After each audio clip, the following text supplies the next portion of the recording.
لكن حد يقاطع مثلا حاجه ده حقه، المقاطعه وسيله من وسائل الاحتجاج. انا ما اقدرش اقبلها في حاجه وارفضها في حاجه، وحر الناس حره بقى. لكن في اطار الاحتجاج السلمي المقبول استاذ عمار في ضوء القانون مفيش مشكله. السيد الخطا ان انا ما شفتش المدلول الديني للصوره دي، احلف له على المصحف والانجيل لو عايز يعني. مفيش. اولا هو لو ساب الامر لربنا، انا علاقتي بربنا الحمد لله كويسه. والشعب المصري انا بعتذر له وقلت له، والشعب المصري هيقبل اعتذاري، هو يقبله ما يقبلوش ده شيء يخصه هو.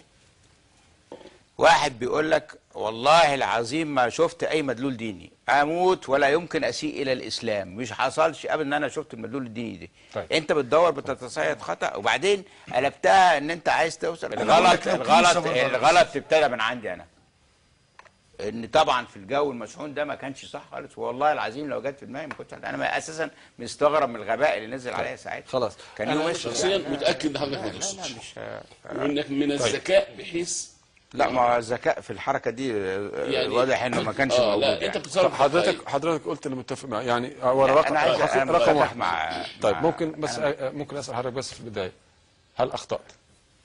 طبعا. جميل.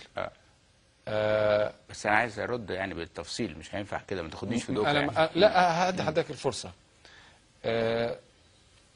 معلش اخطات واكثر من اللي ضايقني من الخطا ان يعني مفترض ان شخص يتوسم فيه الذكاء انه ما يعملش غلطه غبيه زي كده. طيب. لكن انا بس عايز اشرح ملابستها، معلش يا ياسر اديني بقى فرصه عشان لا انا معلش انا والله هدي حضرتك الفرصه. لكن انا اريد ان ابني على الاجابه الاولى انك تعترف بانك اخطات. طبعا، والا ما كنتش اعتذرت. خد بالك انا مش من النوع اللي اعتذر. طب جميل، انا هاجي الاعتذار يعني.